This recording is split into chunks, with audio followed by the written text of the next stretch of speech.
So welcome everybody. My name is Jan Strugnell and I'm the Director for the Centre for Sustainable Tropical Fisheries and Aquaculture, or the CSTFA, and I'd like to welcome you to our seminar series. So the CSTFA is a research provider for sustainable tropical fisheries and aquaculture research globally. We provide world-class multidisciplinary solutions-focused research for both Australian and international resource managers in government and also in the private sector. And for those of you that are joining us from overseas, we're based at James Cook University in Townsville, which is in Queensland in Australia. I encourage you to check out our website to find out more about us, or send me an email and I'm happy to discuss more about our research and what we do with you at any time. So today it's my great pleasure to welcome Dr Vikas Kumar to speak to us. Dr Kumar is an assistant professor in fish nutrition and nutrigenomics at the University of Idaho in the US of A. He has more than a decade of research and teaching experience in aquaculture and nutritional biochemistry.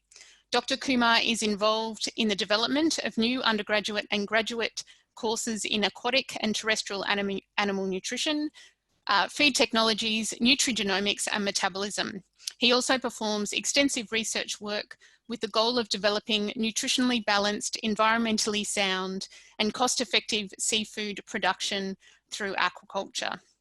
And the title of his talk today is Implementing Integrated Indirect Criteria to select for feed-efficient rainbow trout families to enhance the plant protein utilization in salmonid aquaculture.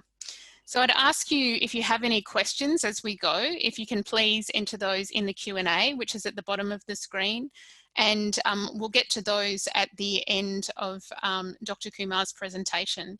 But thank you very much for making the time to speak to us today, Dr Kumar. I realise it's very late where you are, and we're very grateful for your time. So thank you very much. Thank you so much, Jan. First of all, I would like to thanks to the James Cook University for the inviting for such a great talk. This is the first talk for this James Cook University. So thank you so much. And I would like to welcome each one of you for my talk. So good morning, good afternoon, and good evening to each one of you. So I know there are audience from Asia, Europe, and North America, and Australia too. So that's why good morning, afternoon, and evening to all of you. And today I'm going to talk about one of my students, PhD students' work, which is a kind of interplay between nutrition and genetics. So what we are trying to do is we are trying to find the alternative approach to select the feed efficient rainbow trout for sustainable salmonid aquaculture. That's our ultimate goal for this project. And I will go through some basic information about this project, whatever the results we got so far. As you know that aquaculture is one of the fastest growing food industry right now, which provides you more than 50% human food right now. It's not only the fastest growing food industry, but it also bigger industry than beef industry. Beef is producing almost like, let's say, 61 million metric ton right now, wherever the aquaculture is providing you almost 81 million metric ton. So which is bigger. And then second is the aquaculture is the most efficient than any food industry, especially the terrestrial meat industry, such as, I give you one example. Here you could see, let me see if I could get the pointer. If you look at the beef industry, they need almost like 7 pound of feed to get 1 pound of animal protein. Wherever the pork industry need almost 4 pound of feed to get 1 pound of animal protein. Whatever the poultry is almost like more than 2. They need 2 pound of feed to get 1 pound of protein, animal protein. However, aquaculture has different stories, completely different. It's less than 2 kilo feed need for 1 kilogram of protein.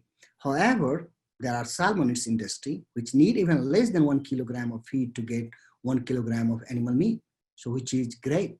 That's why we consider as one of the most efficient food industry right now.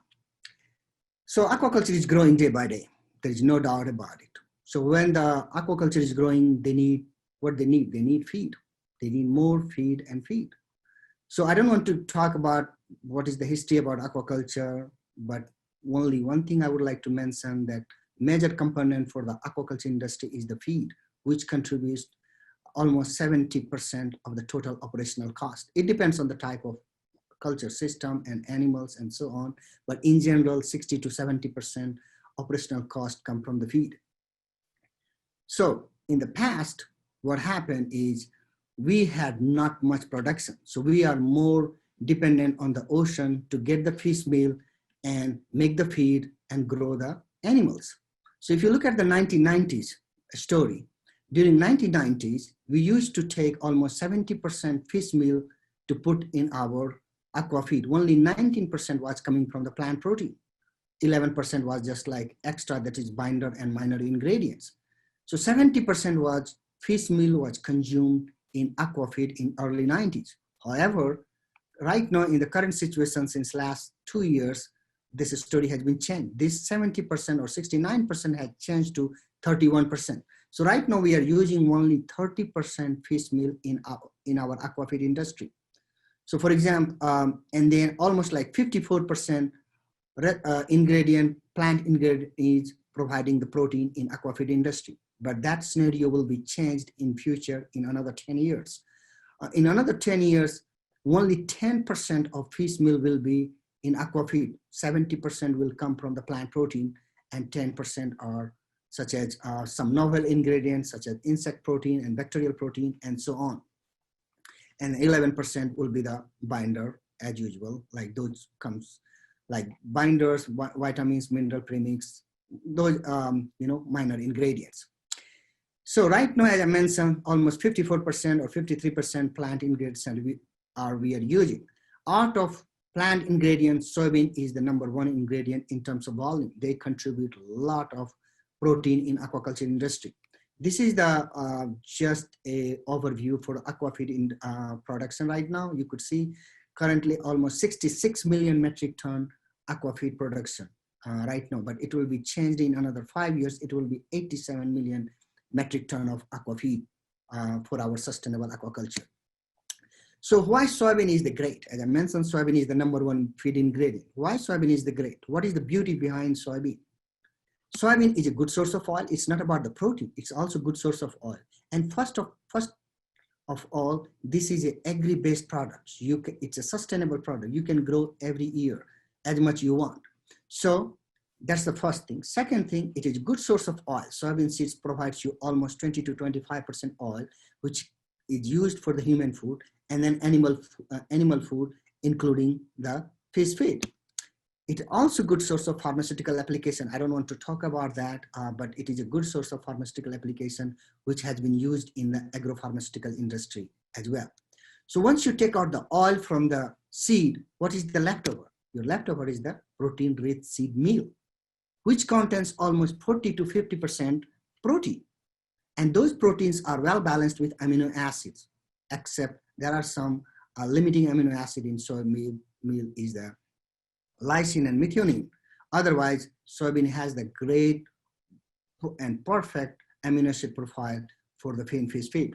That's great. There is no doubt about it. So it looks great, right? It has a high amount of protein, which can fulfill the requirement for the aquatic animals, and it has a well-balanced amino acid profile. That's great. It should be good to go into the market. No, there are certain drawbacks. What is that? There are antinutrients which can inhibit their utilization in aquafeed industry, especially in the carnivore animal feed. Why is that? What are those antinutrients? I just give you overview basic information such as trypsin inhibitor and lectin. Those are heat level antinutrients. It can be deactivated easily. There's no problem about it. Then phytic acid, phytate, which is present around like 2 to 4% in soybean, which can be also removed if you use the commercial phytase enzyme that could hydrolyze. But the major problem with the soybean meal is the presence of oligosaccharide and non-starch polysaccharide, which contributes almost 30% in soybean meal. And most of the aquatic animals, especially the finfish, does not have the capacity or doesn't have the enzyme to digest those carbs. And if you add too much soybean meal, that means you are adding more non-starch polysaccharide and oligosaccharide, especially to the carnivore animal, and they don't like it. They have a lot of problems in the gut. They have inflammation in the gut that's called enteritis, just because of those presence of carbs, or maybe there are some other factors, but majorly with these non-starch polysaccharide and oligosaccharide. 6 to 7 years ago, our lab had developed a technology which can remove the completely 100% oligosaccharide, and we developed a product that is called Inzomeal. You must have seen a lot of publication on Inzomeal, which came from our lab. That was developed by our lab in combination with another industry. Okay, we're back. Okay, so we have developed a technology that could remove all the oligosaccharides from soybean meal, and that product is called Inzomeal, which has been commercialized recently. And that Inzomeal has been tested for several commercial finfish and shrimp. That looks great. So why soybean is not great for trout or other carnivore animals? This is just an example to get an overview. You could see here, I will go much detail further. So you just want to give an overview. You could see the fish meal based fed group of trout, and we looked at the distal intestine because the major inflammation happens in the distal intestine of the trout. And you could see here, the fish meal fed group, it doesn't matter 20x or 40x, and you could see the how good, well-developed their microvilli with epithelial layer, goblet cell, and you could see the gap between two villi, and they have a lot of cells which helps for the absorption. Very clear. There is, you could see the muscularis, serosa, submucosa. They are not inflammation. There is no inflammation. However, on the right side, if you see that, soybean, which has inflammation, and you could see between, there is a lot of inflammation. We can't see anything. And on the bottom, there is called, here, I could see it here, the inflamed muscularis. So muscularis has been inflamed. And then between the two microvilli, there is no gap. So the bridging between the two microvilli happen, and that's why the nutrients are not able to absorb. So when they have inflammation, there's a chance that microbes from inside can go, from outside, from the gut, can go inside to the blood. Here, why the intestine, why the inflammation happens into the trout or in other animals. What is the mechanism, especially in the salmonids? We don't know the exact mechanism. So whatever you read into the paper, this could be.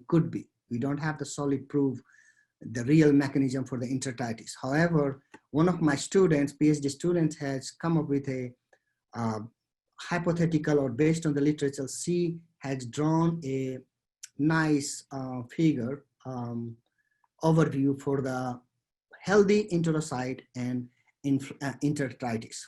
So here you could see the healthy enterocytes, and you could see between two cells, they have a tight junction. The macrophages are on the bottom, they are inactive. So they are inactive. However, all the microbes are outside of the microvilli and everything goes good. But whenever inflammation happens, what that happens is this TNF alpha, it activates the IK beta, and that activates the NFK beta. And what they do is that they increase the MLCK, that is called myosin light chain kinase expression increased. What they do is that when they increase, then the bridging between these two cells gone. Then you have a lot of space in between. So when you have a lot of space in between, there's a chance of those microbes can come inside, and then macrophages can also go inside, and there is a lot of inflammation, and there's no microvilli, there will be only fewer microvilli. That is the good example of the inflammation and barrier disruption in salmonids. So this is the basic pathway, how the NFKB, either they activate the either interleukin 8 or TNF alpha, or the other pathway is that they directly activate the MLCK, that is myosin light chain kinase, and which ultimately breaks the barrier of the tight junction between the two cells. And that leads to the enteritis into the animals. Then what are the mitigation approach? So how can you mitigate those approaches? What are the basic approaches? There are two major approaches. One, you go with the processing, as I mentioned earlier, that we developed a technology that is called InjoMill, where we use some enzymes and some physical and chemical process. That is the processing technology. Another one is the nutritional approaches.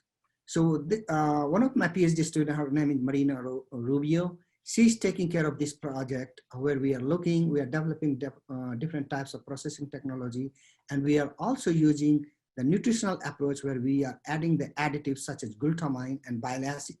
What they do is glutamine and bile acid is, we come up with the idea, I'm not comfortable to share here those idea, but overall idea is that glutamine and bile acid ultimately reduce the enteritis by knocking down the myosin light chain kinase enzyme expression. So if those genes will be knocked down, automatically there will be no enteritis. That's our hypothesis. That's what she's trying to develop. So she's working on completely on the genomic side and finding the real mechanism why the glutamine and bile acid are helping to mitigate the enteritis in trout. The another approach, which could be sustainable for long term, that is the genetic selection. That's my another PhD student, Kimia Kajbab. She has some bioinformatics background and biology background. That's why she's good to look on the genetic aspects of the project. This is my project where she's working and trying to select the trout, which could be the feed efficient. And also we are trying to select the trout, which has been already done actually. We selected the trout which does not cause any enteritis, which means those trouts are vegetarian trout. There's no enteritis in those trout.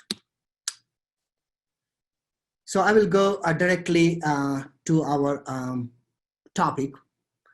So late 90s and early 2000, Dr. Ron Hardy and Dr. Ken Overton from USDA and Dr. Ron Hardy from University of Idaho, both of them developed a trout, and those trout are vegetarian trout. What does it mean, the vegetarian trout? That means they just eat plant protein. They don't eat any animal protein. That's why they have selected those kind of trout. And it has started in early 2000. So first of all, what is the diet? What kind of vegetarian diet? Here is the basic formulation for the vegetarian diet.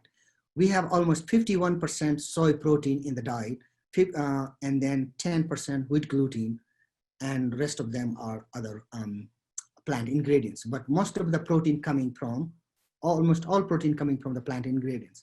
Then we also formulated another diet where we have the, we have the fish meal diet, where we have around 42% fish meal and 28% anchovy meal, which is kind of 100% plant protein, animal protein. So those, we have two types of diet, plant-based diet and fish meal-based diet. Here I want to give you overview of the history about our vegetarian trout, or the selected trout, which does not have any problem by eating all plant protein. So what we did when we selected the first vegetarian trout in 2002, then we did the feeding trial with that. So every year we have done the feeding trial in this trout, in the selected trout, and each trial was for 5 months, and the initial weight was 30 grams. So every year we try to do the experiment when they are 30-gram size fish, and we fed them for 5 months that soy-based diet, that vegetarian diet, and see what is the final weight after the 5 months. And you see that from 30 gram in 2000, they grow up to like 220 gram or 225 gram. 180 gram. This is the weight. So 180 gram was in 5 months from 30 gram. But right now, if you look at the history right now, they are growing almost like 420 gram in 5 months from 30 gram, which is kind of incredible. And these fish, those selected fish, is growing way bigger than the commercial strain, and they are also already in the market. Here I want to give you the more detailed results. So what we did is that, what we tried to do is, we had two diets, as I mentioned earlier. So we have the fish meal diet, and then you have another diet is the plant-based diet, okay? And we took another fish that is called non-selected, that is the commercial trout. So we took the commercial trout that is non-selected, and then we took our selected trout, and then we fed both diets. So you have here fish meal phase diet, non-selected trout, that is commercial trout. They grow, let's say their specific growth rate was 3.5. In our case, plant-fed group selected trout grow almost like 3.65, which is bigger and which has a higher growth rate compared to the fish meal fed group of the commercial trout. However, if you look at the plant-based fed group, the non-selected trout has the worst performance, which means our selected trout is doing good. Then we wanted to see that if there is any enteritis or if there is any kind of problem on the gut or not. So we took out we dissect the animal, we took the gut, complete gut outside, and then you could see this is pyloric ceca, midgut, and distal intestine. So we took the distal intestine, and then you have two types of trout. So two groups. First group is the selected trout fed with the fish meal diet, that is plant-based diet, and the non-selected trout, which is fed with the fish meal trout. And you could see that how different they are. Here we have a well-developed lamina propria. You could see the supranuclear vacuoles, well-developed submucosal layers are no inflammation, nothing. However, you could see here in the non-selected trout, which are fed with the plant-fed group, and you could see that they have mucous cell hyperplasia. And then between the two villi, there is no gap between these two. And lymphocytes are already inside. And then the submucosal layer or muscularis are inflamed. They have inflammation already, which means these fish are kind of sick and they have enteritis in the commercial trout, which was fed with the fish plant protein fed group. So this is the basic difference. Then what we did is then we looked for then we tried to see more deeper. Then we went for the microbiome. We look at the microbes. Maybe the gut microbes helps to digest the plant protein. Is it true or not? That's why we're trying to check it. So here are we took the two types of trout. Here you have the selected trout, and then we have the selected trout, and then we have the non-selected trout that is called house creek, that is a commercial trout. And you see their microbiomes are distinguishably different. They are not overlapping each other. That means there's something happened completely different between selected and non-selected trout when you fed them plant protein. That's why they are having difference in growth performance. However, what we did the next is we fed the plant-based diet and fish meal-based diet to our selected trout, to the vegetarian trout, and see what happens. You could see this. It doesn't matter fish meal-based diet or plant-based diet, their microbiome, their microbes are overlapping each other, which means that they are trying to maintain the microbial load and diversity inside the gut. They are not distinguished to each other. So our selected trout can digest the feed, either feed, doesn't matter, plant or plant-based diet or fish meal-based diet, they have no difference. Now we are also looking at transcriptomic analysis in the liver for a selected versus non-selected trout. And then we fed them plant-based diet. You could see this side, left side is the plant-based, and right side is the non-selected trout. These are also plant-based fed group. But you could see those are the genes. These are the several genes. And we don't know. So what transcriptomic we are doing, we are trying to look the function of each microbes and then functions of each metabolites. And you could see every genes. And you could see they have completely different regulation of each gene or expression of each gene. We are looking further in the transcriptomic analysis. But by looking at this picture can tell you they have completely different function for the selected trout and non-selected trout. Now, from here, what we are trying to do is, so we have already, I just want to give you overview. So we have already the selected trout, that is the vegetarian trout, which grow big. That's great, right? But if they eat more and grow big, industry is not going to make money because the most of the money goes for the feed. And only difference will be instead of 1 year, it might take 9 months to get the final weight, whatever they needed. So my hypothesis was, can we do the further selection and do the feed efficient trout, which can eat less and grow big? So here is the best example. So for example, we have 2 trouts, they are equal weight, let's say 10 gram, and their final weight will be 100 gram. But they need only 5 pallets to get to be at 10 grams, but it needs 14 pallets to be 10 grams. So which will you will choose it? For sure, you will choose the A, trout A. You could see here, they need only 5 pallets and both are equal.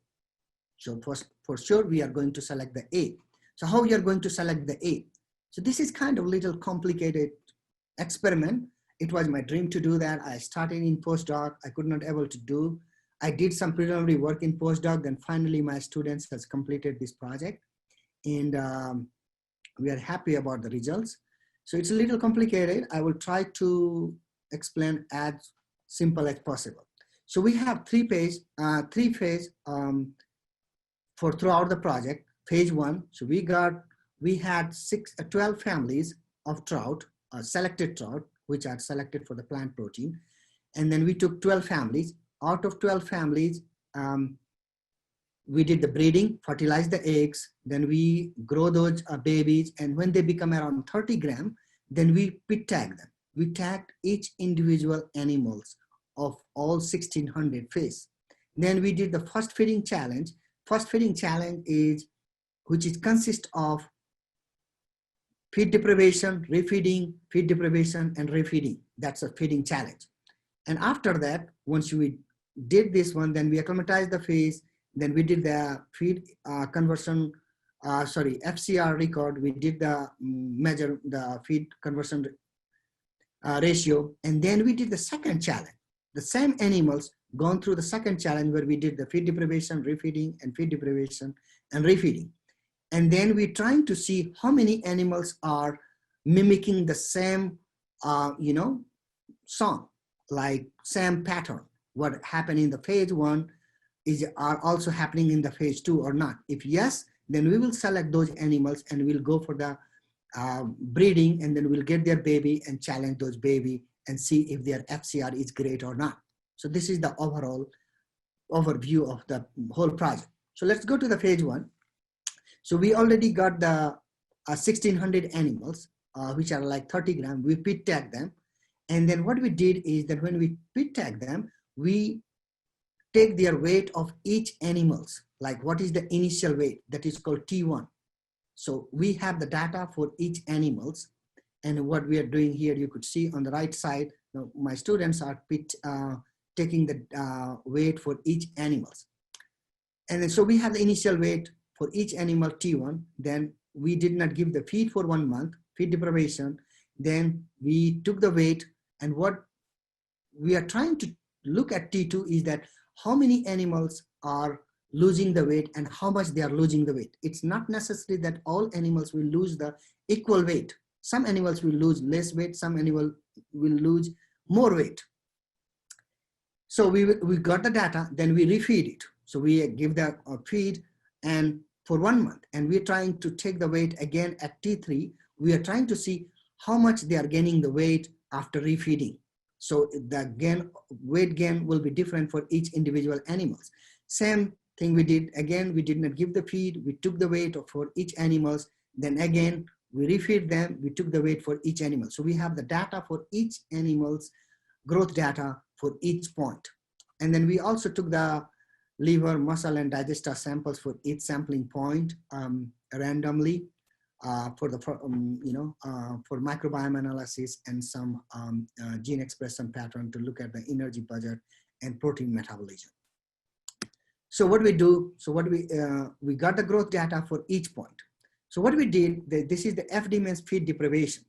So when we had the feed deprivation after T1, T2, we had feed deprivation. So we took the weight. So after each feed deprivation, we took the average weight of all 1600 animals. And then we see after the average weight, how many animals goes above the average and how many animals goes below the average. If animal goes more than average, that is called FD plus. And if the average weight is less than, if the weight is less than average, then it's called FD minus. Similarly with the refeeding, when we refeed the animals, we took the average weight for after the refeeding, and then we see how many animals have higher than average weight and how many animals has lower than average weight. So that is called RF minus, RF plus. So we have the two types of group, and then we make a factorial design, and then we plot. When we plot those 1600 animals, we got the 4 distinguished group. So as I mentioned earlier, we have the FD minus, FD plus, RF minus, RF plus. FD minus, RF minus means fish which loss and gain lower than the population mean. FD plus, RF means they loss and gain higher than population mean. FD minus, RF plus, which means they lost less weight during the feed deprivation, and then RF plus means they gain more weight during the refeeding, which is great. That's what we needed. We wanted to make sure how many animals are in this population which lose less weight and gain more weight during the refeeding. That's the best group. And after that, we also want to see FD plus, RF minus. This is the last group. FD plus means which lost more weight after the, after the feed deprivation and gain lower weight during the refeeding. That is the worst group. We don't care about those group. So then what we did, we made a plot, and we see how many animals are going into each group. What we saw out of 1600 fish, that 253 fish comes under the best group, that is called FD minus, RF plus, and worst group got 369 fish. And we discarded the fish which are on the center, because those fish might go either way. So what we did is that we made a circle and we removed those fish which are nearby the circle. So next, after getting all those data, what we did is that fish has been gone through the kind of a stress, like, you know, they have gone through the starvation and refeeding. We acclimatized the fish for 1 month, and then we acclimatized the fish for like about 1 month, and then we start feeding them satiation level, and then trying to measure the feed conversion ratio. So we have 4 groups. So each 4 groups are different, they have replicate. And so let's say 4 groups, we measure the feed conversion ratio for each group for 3 months. And we have the data. I will show you later the data for each of 4 groups. Then after the measuring the feed conversion ratio, we started again the same thing. We did the feed deprivation, refeeding, feed deprivation, refeeding, and we got the growth data for each point, and then we made a plot. So we had the 4 group, we put all data together, and we run the same plot and see how many fish are coming to this best group, that is FD minus, RF plus, which means they are losing less weight during the feed deprivation, gaining more weight during the refeeding. So we saw 23 fish out of the total population are consistent. It doesn't matter how many times you do the feed deprivation or refeeding, they are consistent with their history. So they are gaining more weight, losing less weight during the feed deprivation. And then 30 fish was coming under the worst group. So this is the overall results. And then we also trying to see that is there any particular family which provides you the best group, you know, best kind of fish. And we saw, yes, we had 3 families. You could see these 3 families, they are giving the highest number of the best group, which means losing less weight, gaining more weight during the refeeding. All right, so here are the data for feed conversion ratio. As I mentioned, we have the 4 group. This is the best group, FD minus, RF plus, which are the statistically lowest feed conversion ratio, which is like less than 1, which is like 0.9594. And however, the other group was like more than 1 up to 1.4. So our selected fish has the feed efficiency less than 1, and other fish has almost 1.3, 1.4 a feed conversion ratio, which is great in terms of scientific point of view and also industrial point of view. Then what we try to look is, from now onwards, I'm trying to share the data only for the second feeding challenge. So what we did is in the second feeding challenge, we had the initial refeeding and then feed deprivation and refeeding. So what we did is we also took the animals and took the fillet and see their body composition, how they are allocating their protein and lipid in their body when they are going through the feed deprivation refeeding. You see the animals, they don't care the feed deprivation refeeding, their protein is decreasing. They doesn't matter feeding or refeeding. Protein content decreasing throughout their period of experiment. Moisture content is somehow decreasing but not consistent. However, the fat content is increasing as the experiment progresses. It doesn't matter refeeding or feed deprivation, they are increasing.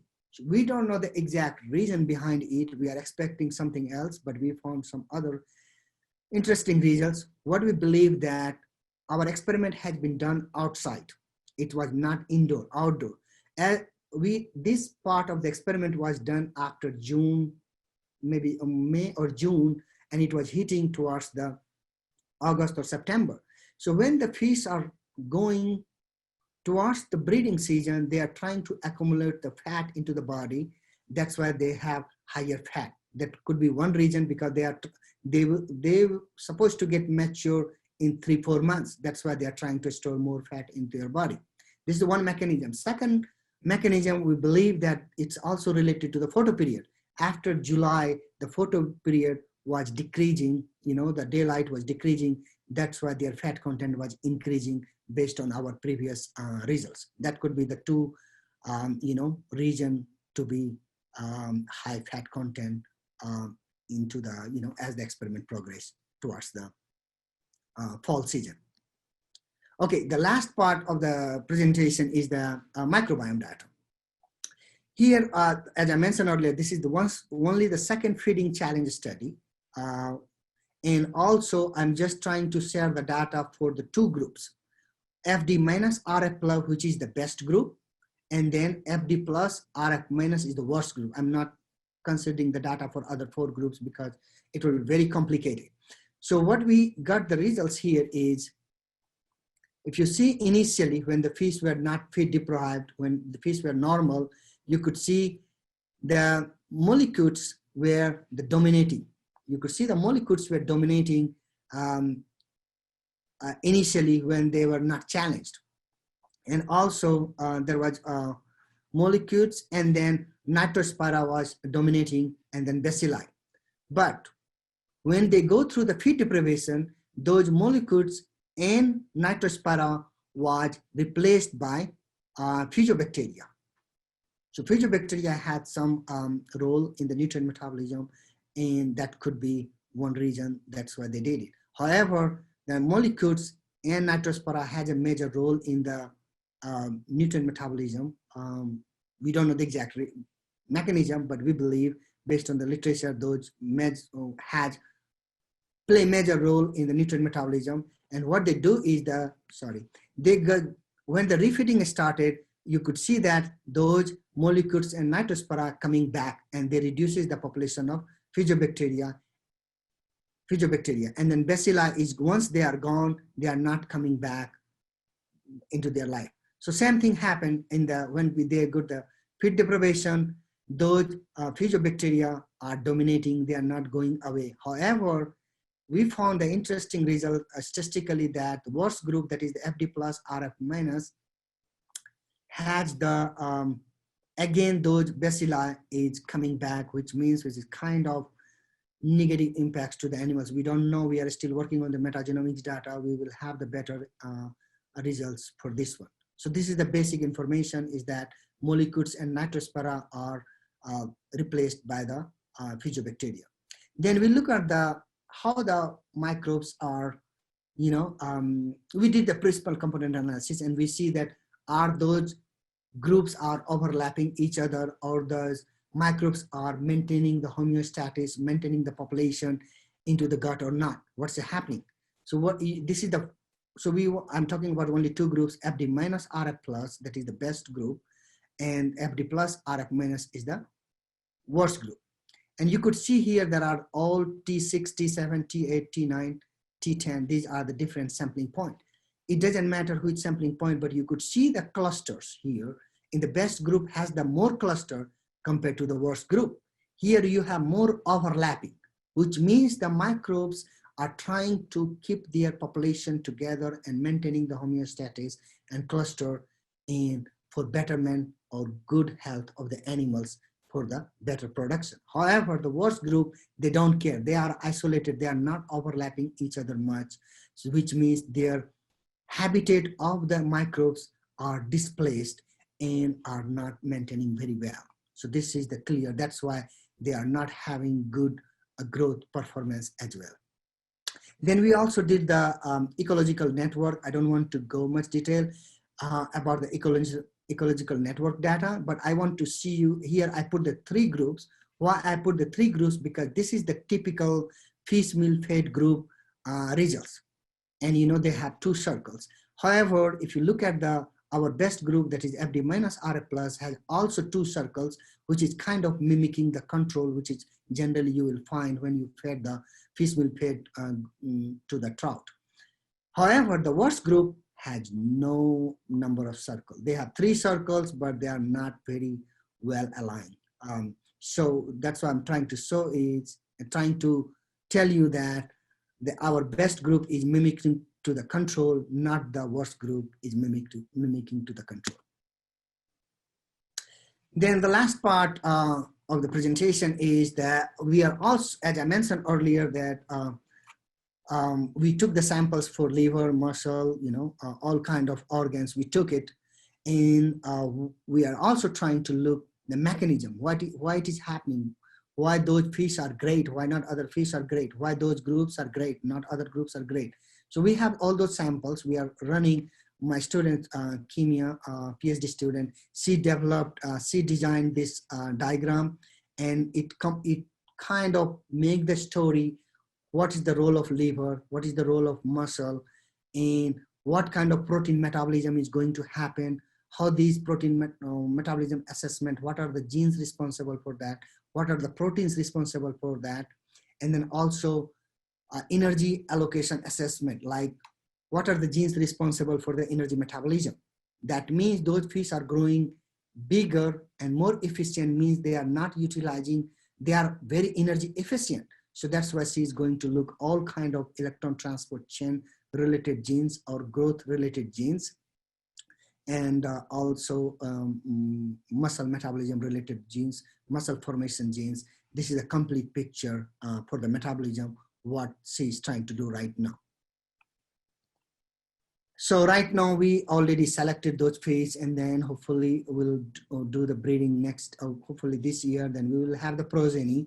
Once we will have the progeny, then we'll challenge with the plant protein diet and the fish meal based diet. And then we also compare with the control group, which commercial feed, and see our FCR is better than commercial diet or commercial trout or not. And at the end, then if it works, then it will be good to go for the market. So what we are expecting, what we are trying to achieve from this research is that we are trying to improve the trout genetically, which are more efficient for the plant soy protein utilization. I would say the plant protein utilization. And we believe based on our data that 10 to 15% will increase in the feed efficiency. As you see that feed conversion ratio was decreased, which means that feed efficiency will be increased up to 10 to 20%. Ultimately, that will reduce the cost of production, and that will be great contribution for the sustainable aquaculture. And right now we are also looking the underlying mechanism, why it is happening, why those animals are feed efficient, what is the reason behind it. So we'll have the answer, better answer by end of the year or early next year. So I encourage each one of you, do your health a favor, eat seafood. And I would like to give a special thanks to 2 big guys, Dr. Ron Hardy. He was my mentor. He recently retired. Dr. Hardy retired. He served for fish nutrition for 40 years. And he's my mentor. Still, he's mentoring me. He's retired, but still we work together. And then the another guy, Dr. Ken Obertov, these both guys had started this work in early 2000 to make a vegetarian trout, and I took further from there from like 2017. So I'm taking over from there and taking care for the project. And the last, not the least, I would like to thank each one of my students and visiting professors because their contribution is also important. So I would like to thank each one of my students and visiting professor for their contribution for the success for this project. If you have any question, I would be happy to answer right now. If not, then you can have my email ID. You can shoot the email anytime. I would be happy to answer each one of you. Thank you. Thank you so much, Vikas, for that really interesting talk. If you can, for the people listening, if you can enter your questions in the Q&A, we have a question there from Dr. Amit Ranjan. So I might just, I'll see if this works. I'll allow you to talk. So you're unmuted now, Amit. Do you want to ask your own question there?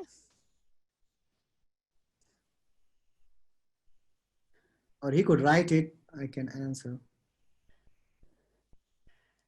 I have wrote those questions in the Q&A sessions.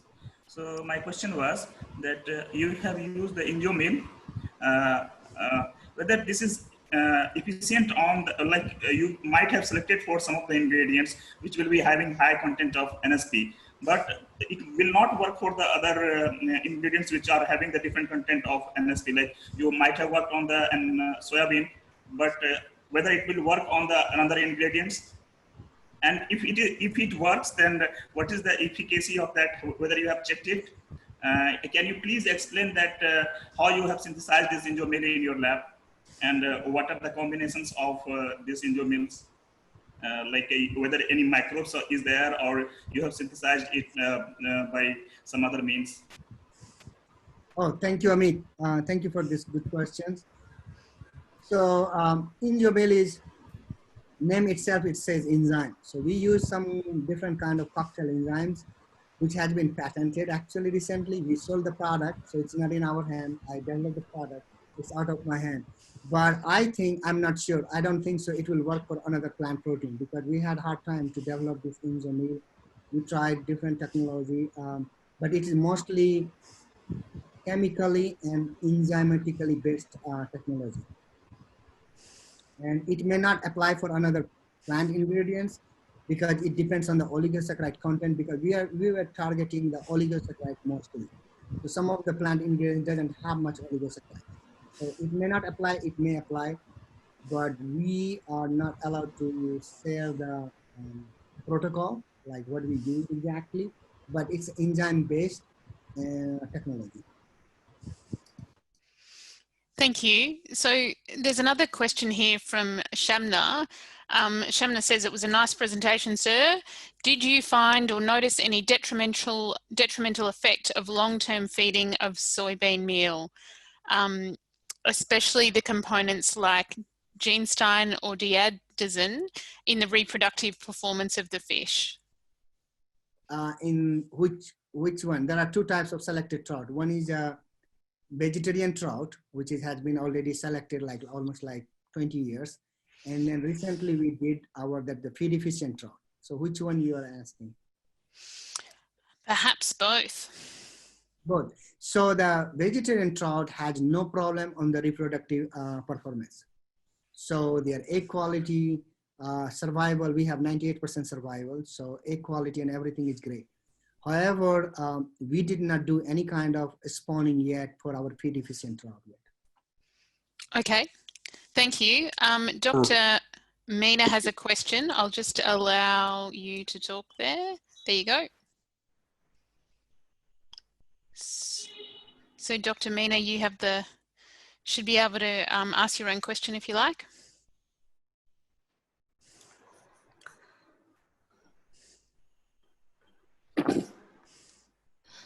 Can I have one question? Sure. Yeah. So, Dr. Kumar, really I'm happy to see your presentations. It's a nice one.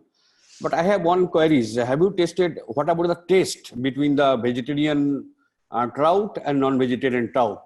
So, because we have seen in our country, that the hilsa, when we reared in the pond, his taste is little lesser than when it comes from the river. So because the food, you are changing the food, so will it reflect in the quality of the taste, particularly quality and taste of the trout? Yeah, thank you. It's a great question. Yes, we are right now running several projects on the food quality, and we checked everything. We did not find any omega-3 fatty acid content in the fish itself. The omega-3 contents are as good as like a commercial trout. I'm not comparing with the wild fish, I'm comparing with the commercial trout.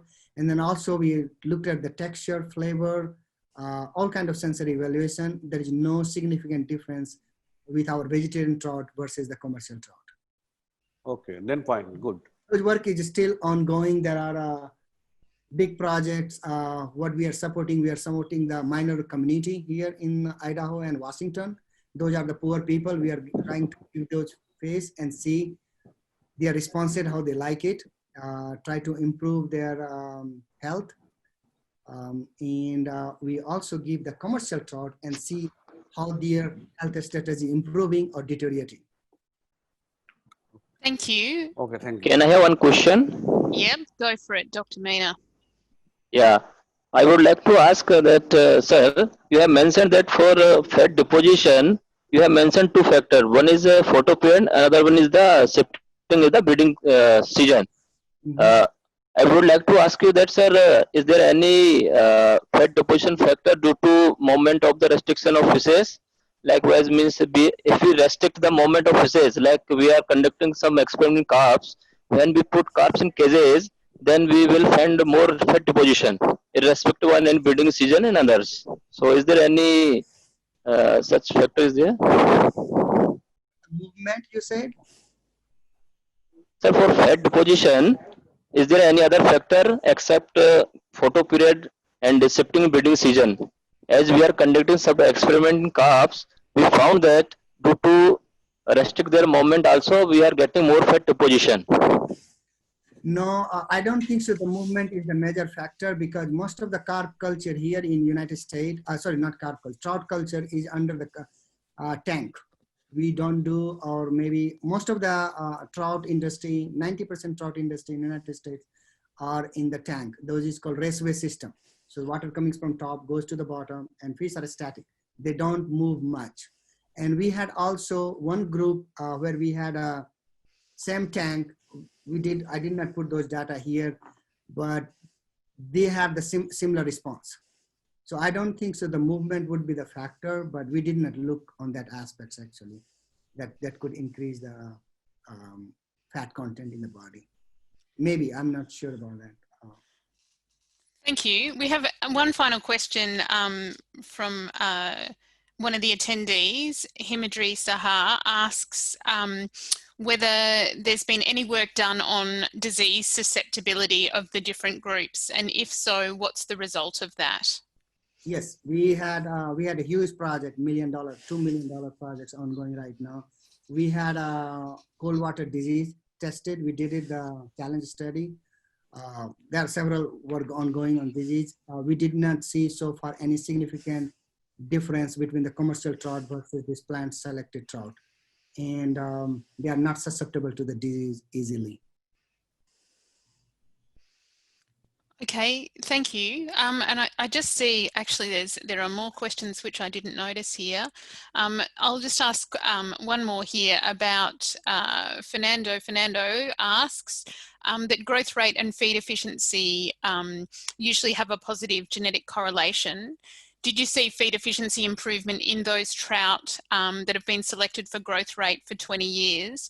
And how is it compared to your current project to select specifically for feed efficiency? Did it increase furthermore? Yes. Those FCR were in general, their FCR was 1.1 to 1.2 on an average, the selected trout. But they did not have the record for the feed efficiency. We are trying to figure out, I'm still in the process to get those 20 years data And we wanted to see that what was the FCR in 2002 and what is the FCR in 2018. You know, with regards to the family, we don't have those data yet, but what the data I got in 2019 or 18, their FCR was 1.1 to 1.2, but our selected trout FCR is 0.94. Okay, thank you. And one final one before it's certainly, I think it's getting very late where you are. Dr. Vikas Kumar asks, how much was the % reduction in growth after feed deprivation of 1 month from T1 and T2? Was there any mortality due to starvation during these 2 periods of feed deprivation? No, sorry, I don't have the data top of my head. Maybe I can give him the data later about during the refeeding, during the feed deprivation, loss of weight. I don't have the data right now, but we don't have any mortality. So that's what I did during my postdoc 5 years ago. I wanted to make sure that the fish, we are not losing the fish during the feed deprivation. So that's why I standardized the protocol. 1 month is the 1 month. That's what I got from there based on our preliminary experience. That 1 month is the best time the fish will not die. But if you go beyond the 1 month feed deprivation, then you start compromising the mortality. Okay, great. I think we'll stop things there. Thank you so much for making time available to speak to us. We really appreciate your time. We had 50 people participate in listening to your seminar, and so thank you so much for staying up late and presenting to us your really great work. It's very interesting to all of us, so thank you so much. Yeah, I speak on behalf of everyone to say, yeah, thanks so much for your time and your really interesting research. Thank you, Jan. Thank you all. Thank you for time. I really appreciate it. Thank you all. Okay, good night. Thank you so much.